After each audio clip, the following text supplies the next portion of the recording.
Today's lesson is about simplifying fractions. So when you have a fraction, you can make it easier to work with by simplifying it down. Now, if you have a fraction such as, let's say, 3 over 15. Now that's not simplified as much as it possibly can be. So what we've got to think about is what times table has got 3 and 15 in it.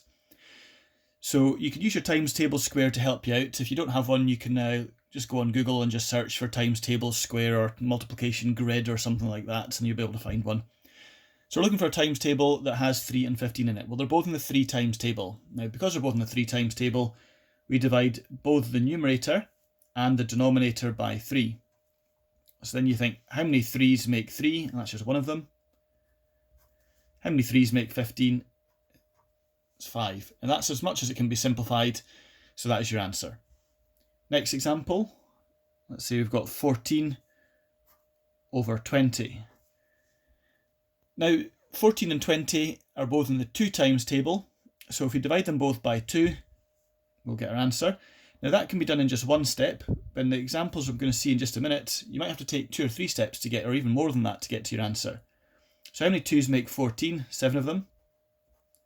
And how many 2's make 20? It's 10 of them. And that can't be simplified any further.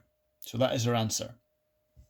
Next one, let's say we've got 32 over 60. So it's a bit trickier, numbers are a wee bit bigger here.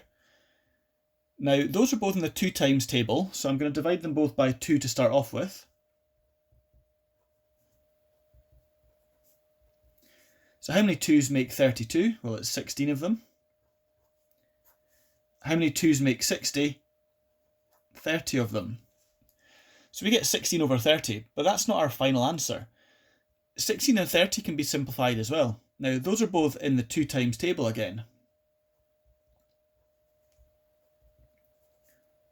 So if I divide them both by 2, how many 2's make 16? 8. How many 2's make 30? 15.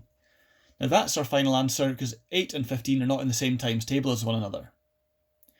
What we could have done is gone straight from 32 over 60 straight to 8 over 15. Because I know that 32 and 60 are both in the 4 times table, so I could have just divided both by 4. Now when you look at your exercise, the first few questions are a bit more simple, but you're going to have to think a bit more carefully about the later ones. Make sure you simplify it as much as you possibly can. Please get in touch if there's anything you're not sure about, and I'll give you some help.